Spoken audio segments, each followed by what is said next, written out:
I first heard about Hobart William Smith when my colleague at Holyoke, Eric Barnes, left to join faculty at HWS in 2004. A year later, during Eric and Helen's wedding reception, he approached me and said, I know this isn't the best time, but there's a position that's perfect for you at HWS, and I want to send your resume to the provost candidate. So I said, yes, of course, but let's talk about it after the wedding.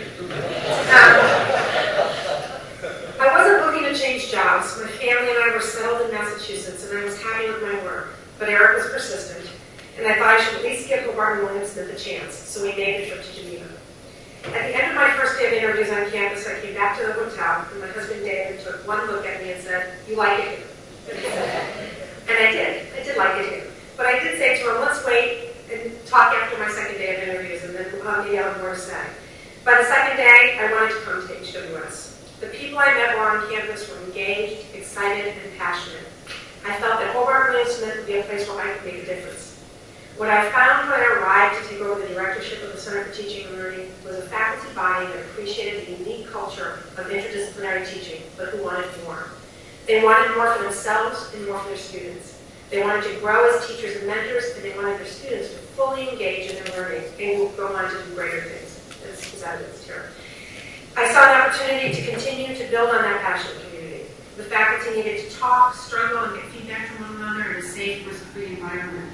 But those cross-disciplinary conversations don't often happen spontaneously. So one of the best parts of my job has been creating opportunities for them to come together and foster those kinds of meaningful pedagogical discussions, and I love it.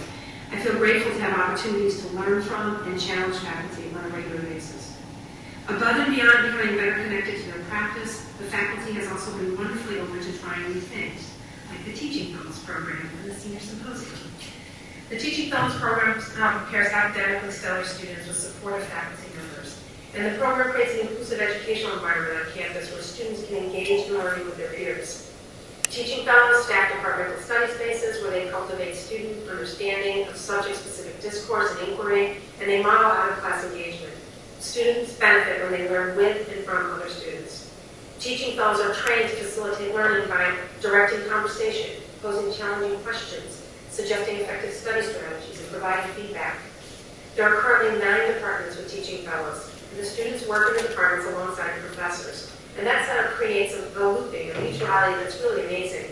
The faculty members support the fellows, but in turn, the fellows also support the faculty by reporting back what is or isn't working for students learning in that course.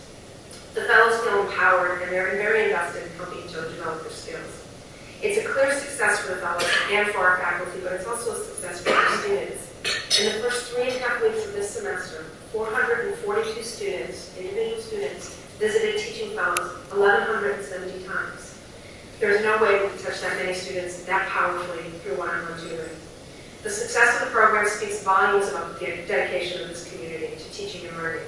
And I'm excited to note that the Teaching Fellows program is a finalist for an Innovation Award at the Professional Organizational Development Network at the end of this month. I also want to know we're the only liberal arts college that got selected as a finalist. I've been at Brown, Columbia, and Mount Holyoke, but I've been most fulfilled by my work here in Hobart William Smith. The people on this campus really care. They care about student learning and faculty scholarship, but also about one another. The community's commitment to social justice and building an inclusive campus is really important to me, especially as I raise my family here. My husband works here, and my daughter's growing up surrounded by the kind of smart, passionate, engaged people that I hope she would. For the 3 of us, being at Hobart William Smith has meant becoming part of something larger than ourselves. We are actively involved in a community that aspires to do wonderful things, and I'm committed to continue building on the excitement and engagement that drew me here. Thank you.